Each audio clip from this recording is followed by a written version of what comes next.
Hi friends, welcome to channel. Inter second year వాళ్ళకి involvement పర్యావరణం గురించి ఒక ఎగ్జామ్ ఉంటుంది.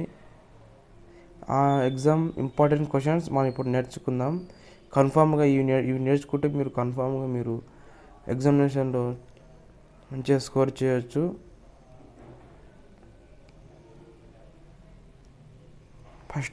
ఫస్ట్ క్వశ్చన్, భూమి యొక్క జీవవర్ణం గురించి క్లుప్తంగా రాయండి. జీవుల గురించి రాయాలన్నమాట.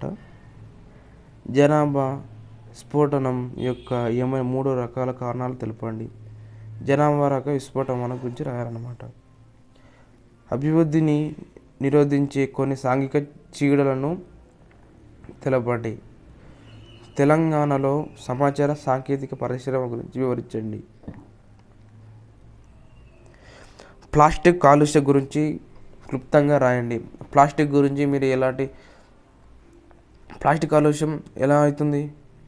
మనం చెరువులో చెత్త వేయడం ద్వారా, మురికి నీటి పోవడం ద్వారా ప్లాస్టిక్ కాలుష్యం. ప్లాస్టిక్ కాలుష్యం ద్వారా మొక్కలు పెరగపోవడం వల్ల వర్షం నీరు భూమిలోకి వెళ్ళదన్నమాట.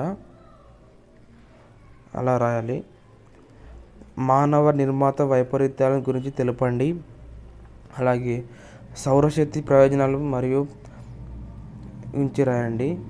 కార్బన పాదముద్రను వివరించండి. ఇది కూడా చదువుకోండి. జీవ వైవిధ్య వినాశానికి కొన్ని కారణాలు తెలపండి. ఇది కూడా చదువుకోండి. ఏ విధంగా మానవుడు జీవ వైవిధ్యం నుండి సంతోషాన్ని మరియు సౌందర్యాత్మక ఆనందాన్ని కోరుతాడు, అది కూడా చదువుకోండి.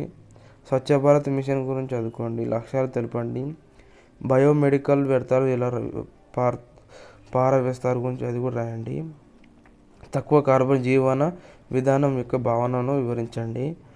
మట్రియల్ ప్రోటోకాల్ 1987లో ఏ పర్యావరణ సమస్యపై శ్రద్ధ తీసుకోబడింది, ఇదిగో అన్నీ చదువుకోండి.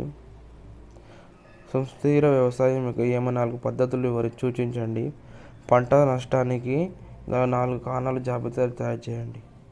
ఈ ఇంపార్టెంట్ క్వశ్చన్ మీరు చదువుకోండి. ఎగ్జామినేషన్లో మంచి స్కోర్ చేయగలుగుతారు.